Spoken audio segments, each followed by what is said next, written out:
General Orders Headquarters, Cambridge, August 5th, 1775. Parole, Westminster. Countersign, Richmond. For the establishment of order and to prevent disputes between officers, as well for fixing a regular and proper distribution of the commissions of the Continental Army, part of which are already arrived from the Congress and the rest hourly expected.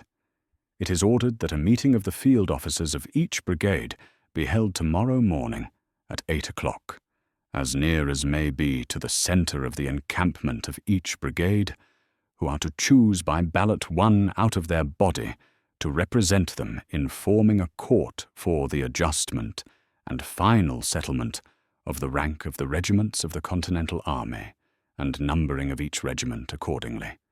All differences and distinctions are now to be laid aside. The regiments of the several provinces that form the Continental Army are to be considered no longer in a separate and distinct point of view, but as parts of the whole army of the United Provinces. Secondly, the rank of all the field officers of all the regiments forming the Continental Army. Thirdly, the rank of all the captains, subalterns and staff officers. And as doubts may arise which cannot be determined by the 6 field officers so chosen by ballot, they are hereby directed to choose by ballot one brigadier general, who will preside as moderator of the court for finally settling the rank of all the corps and all the commissioned officers that compose the army of the United Colonies. This court, being duly constituted and appointed, is to sit on Monday morning, next, at Deacon Jones's in Cambridge. The church is to be cleared tomorrow, and the Reverend Mr. Doyles will perform divine service therein at 10 o'clock. Jacob Douchet to George Washington, 5th of August, 1775. Philadelphia. Sir, you will find by the enclosed that I have taken the liberty to inscribe to you a sermon which I lately preached to the 1st Battalion of our city, commanded by Colonel Dickinson, not doubting that under the sanction of your name it will meet with the public candour. If the manner in which I have treated the subject should have the least good influence upon the hearts and actions of the military freemen of America, or should add one more virtuous motive to those by which I trust they are already actuated, it will be the best return I can receive from my fellow citizens for this little labour of love. I have long been an admirer of your amiable character, and was glad of this opportunity of paying you my little tribute of respect. My prayers are continually for you and the brave troops under your command.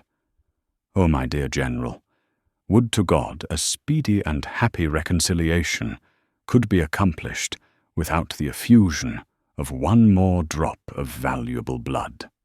I know well that your humanity and Christian meekness would ever prompt you to form the same benevolent wish, and that the love of military glory will in your breast always give way to the love of peace when it can be virtuously and honourably obtained. May heaven crown all your truly patriotic undertakings with success, cover your head in the day of danger, and restore you unhurt to the arms of your friends and your country. I am, with the sincerest esteem and veneration, Your Excellency's most obedient humble servant, Jacob Douchet.